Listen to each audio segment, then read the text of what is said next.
কালকে ছিল স্কুলে ডান্স রিহার্সাল কার্নিভাল উপলক্ষে।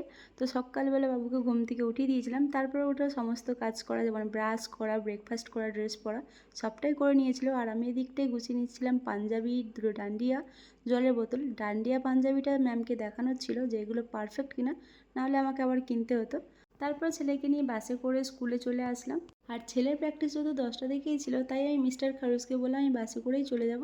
তারপর ছেলেকে স্কুলে প্র্যাকটিসের জন্য ঢুকিয়ে দিয়ে আমি ভাবলাম 1 ঘন্টা স্কুলের সামনে বসে কী করবো, তো একটু হাতিবাগান দিয়ে ঘুরে আসি।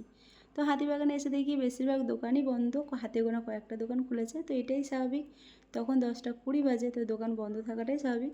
তারপর ঢুকে গেছিলো একটা মলে, তো ছেলের জন্য একটা ব্লেজার নেওয়ার ছিল, তো কিছুই পছন্দ হয়নি। তারপর আবার ঘুরে চলে আসলাম স্কুলে। তো ছেলের তখন ছুটি হয়ে গেছিলো। তারপর বাবুর নাকি খিদে পেয়েছে, কী খিদে নাকি চিপসের খিদে। তো একটা চিপস কিনলো, সাথে একটা ক্যাডবেরি কিনলাম। হাতে চিপসের প্যাকেট পাওয়া মাত্রই প্যাকেটটা খুলে যখন দেখে দুটো বাসি পেয়ে, তো বাবু প্রচণ্ড খুশি। তারপর আমরা বাস থেকে নেমেও পড়লাম, আর বাড়ি যাওয়ার পথে দেখলাম কি এটা। হ্যালো।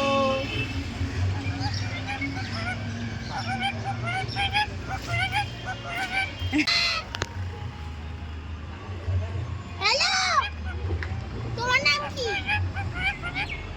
তোমার নাম কি? হ্যালো। টিয়েটার সাথে যা কথা বলতে শুরু করেছে, ওর কথা শেষই হচ্ছে না। তারপর ওকে জোর করেই বললাম যে চল এবার বাড়ি ফিরতে হবে, অনেকটাই দেরি হয়ে গেছে। তো তারপর আমরা বাড়ি চলে এসেছিলাম। তো সবাইকে এখনকার মতো টাটা।